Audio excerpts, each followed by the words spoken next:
Hey, it's Wednesday. Welcome to another edition of Speed Chronicles. I'm Todd Lewis. Thanks for joining us. And of course, we look forward to and welcome your thoughts, ideas, questions, comments. You may have a little feedback on this edition of Speed Chronicles on the social channels, on X, at Todd Lewis Sports, at revtv, on Instagram. Same thing, at Todd Lewis Sports, at revtv, because we'll talk a little bit about the penalties that were just handed down a few minutes ago by NASCAR in the Cup Series to Joey Logano and Austin Dillon for their ridiculous display at Richmond this past weekend. So we'll get into that and a few other things. I'll talk about GP3R, where I was all weekend. We dodged the tropical storm, got in some great racing. Couple of quick notes about that event and about the racing that went on there as well. But of course, everybody's been hanging on for an extra day because NASCAR normally announces their penalty house on Tuesday, but said, no, we're gonna wait. Gonna go at least another day before we announce the penalties from Richmond to Joey Logano and to Austin Dillon.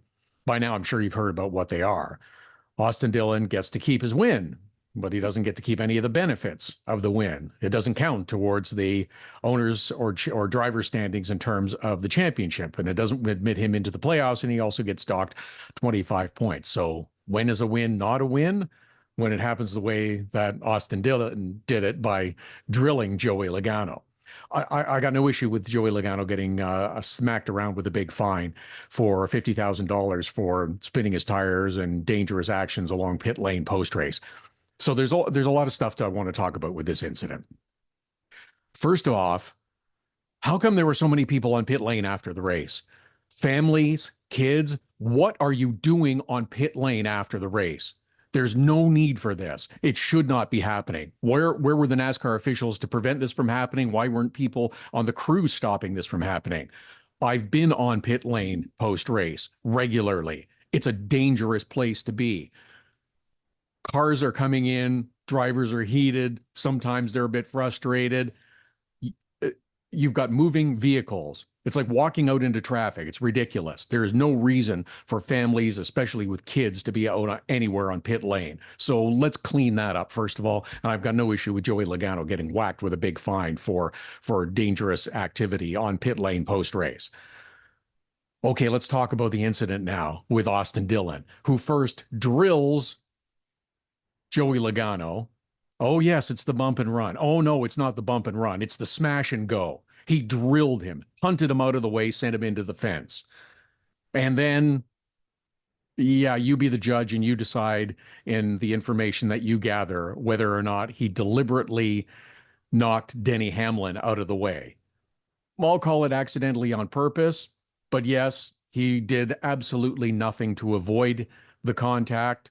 And well, so be it. Those are the results. If I have to knock two guys out of the way to cross the finish line first and get the victory, that's what I'm going to do.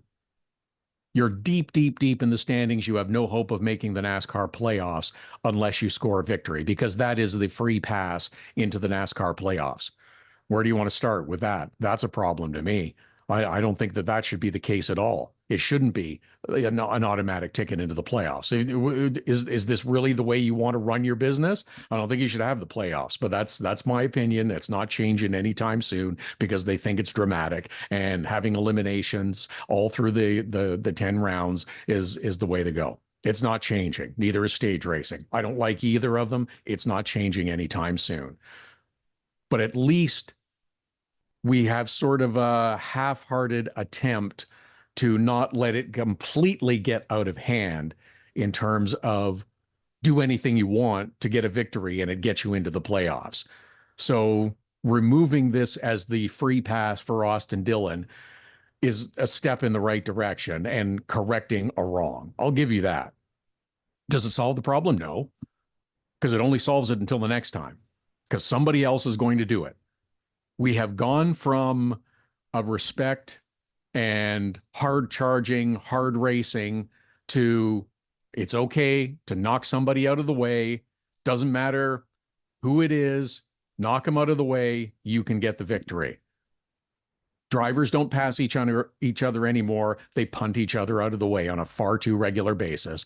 I'm tired of it. I don't want to see any more of it.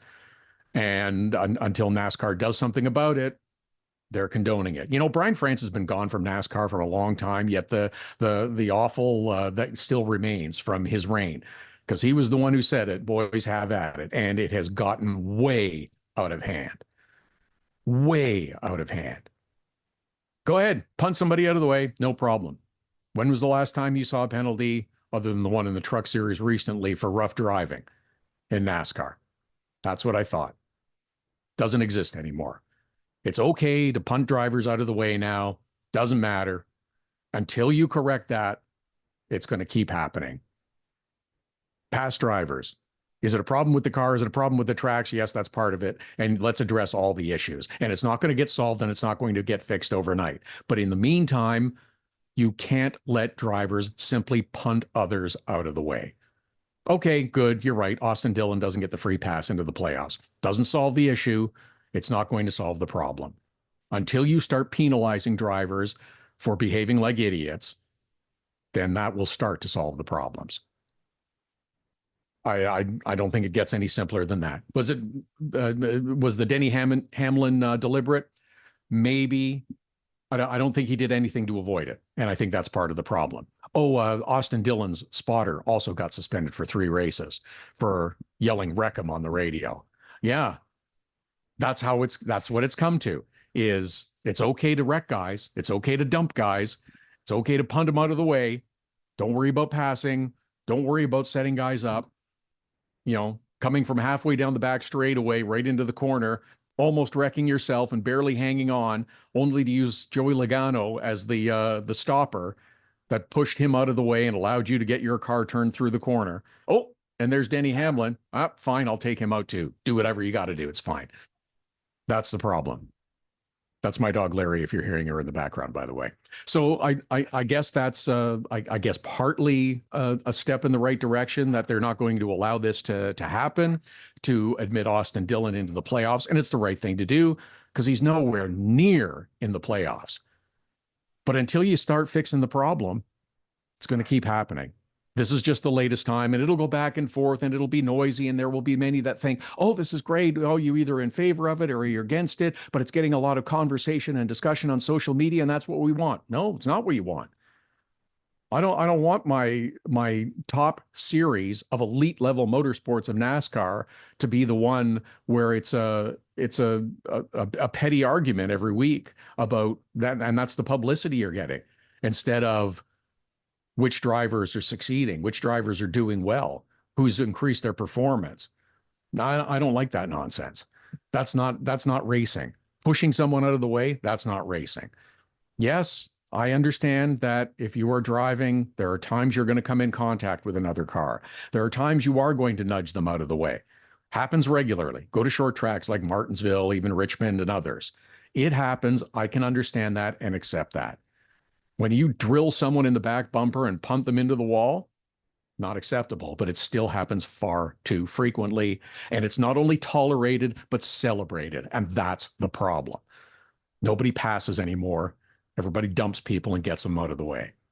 So we'll see whatever comes of that. It's in a sense kind of a little bit related to another issue I have with NASCAR and the endless green, white checker opportunities to finish a race, because everything has to finish under green, except it keeps moving the goalposts.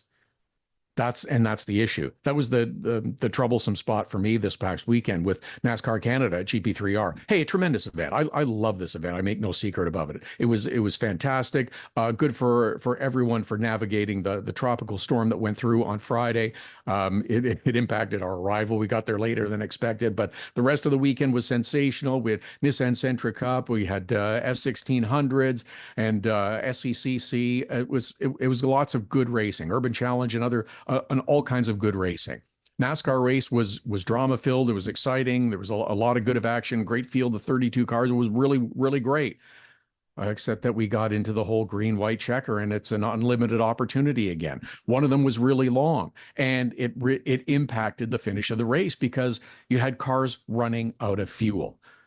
And well, you have to prepare for that. You have to prepare for every eventuality. So I don't know how many opportunities I'm going to have to be prepared for. So if I'm running top 10, top 5 podium position, I should drop out a line and just take more fuel just in case we might have a longer race by 10 or 15% longer than is originally advertised. No, that's the problem. What's to prevent someone who's running 15th from dumping someone to get another caution, maybe move forward a little bit? Oh, excuse me, accidentally on purpose. Oops, didn't mean for that to happen. You want to save on the cost of racing? There's so much discussion about the cost and the expense of racing. Get rid of this dumb rule. Get rid of this unlimited green-white checker. That'll solve your problem, because all you're doing is tearing up cars from start to finish. It's crazy. It's ridiculous. But it was a great event. I love that event. Super fun. I had so many conversations with people about the motorsports fans, the racing fans, the passion, the enthusiasm, the excitement that they feel in Quebec as well. It starts when so many are young, and having conversations with people about fathers that were taking them to the track, and it's the same excitement that you see in other sports when their driver makes a pass out on track. People are jumping up in the seats and cheering and pumping their fist in the air. You see that at a hockey game or a football game. You see that at races in Quebec as well, and it's wonderful and special to see. So there you go. Lots of NASCAR this week. We'll see what happens. NASCAR Canada is scheduled to get right back in action this week at Delaware Speedway. Fingers crossed that the weather forecast will hold for us. I don't know. Nobody got suspended except the spotter for Austin Dillon. I guess I'm not surprised at that. Austin Dillon's win doesn't count, so there's no reason to suspend him. Give him the other opportunities to get in. I don't know. I'll tell you the other thing that we need to stop with this whole NASCAR stuff is Elton Sawyer needs to speak less, because everything he says seems like a PR word salad that's coming out of his mouth, and he's trying to appease all parties all at once. We're looking at it. We'll address it. That should be the end of his comment. It doesn't need to be any more flowery or involved than that. If there's a question, we're looking at it. We'll address it. No more. He should speak less. Here's our decision. Win doesn't count towards the playoffs, drivers or owner standings, 25 points. Spotter suspended. That's it. That's all you need. We don't need any more bigger. We looked at it. We felt with the severity of the incident, this is what should happen. A couple of other quick things as well. I guess F1 continues their holidays, and more driver news from IndyCar, because this is a whirling a tornado of driver changes this year. No, it didn't involve McLaren, but David Malukas is going to leave Meyer Shank Racing at the end of the year, and he signed with AJ Foyt Racing. I'm a little surprised, but not totally surprised. He did sign with McLaren. That was a Chevrolet team. Foyt is a Chevrolet team. They have an affiliation with Penske, so I think there's some benefit there. Their performance has improved a little bit this year. That's good. I don't know what else they're going to do in terms of the rest of the driver and their lineup, but David Malukas, I guess, will help them. I think some people are big on Santino Ferrucci. I don't know. I think there's a lot of noise there, but I'm not sure about the substance. We'll see. But David Malukas will not be back with Meyer Shank Racing in 2025. He's going to AJ Foyt Racing. So that means there will be some more shuffling that takes place before the end of the year as well. Thanks for checking out this edition of Speed Chronicles. Working on another edition of Rev Culture that's scheduled to debut on the 26th of August as well. Got some good interviews there to bring to you as well. Check it out every Wednesday back on the Rev TV YouTube channel again next week. And yes, please share your thoughts and questions and ideas on socials, on X and on Instagram at RevTV, at Todd Lewis Sports. We'll do it again next Wednesday.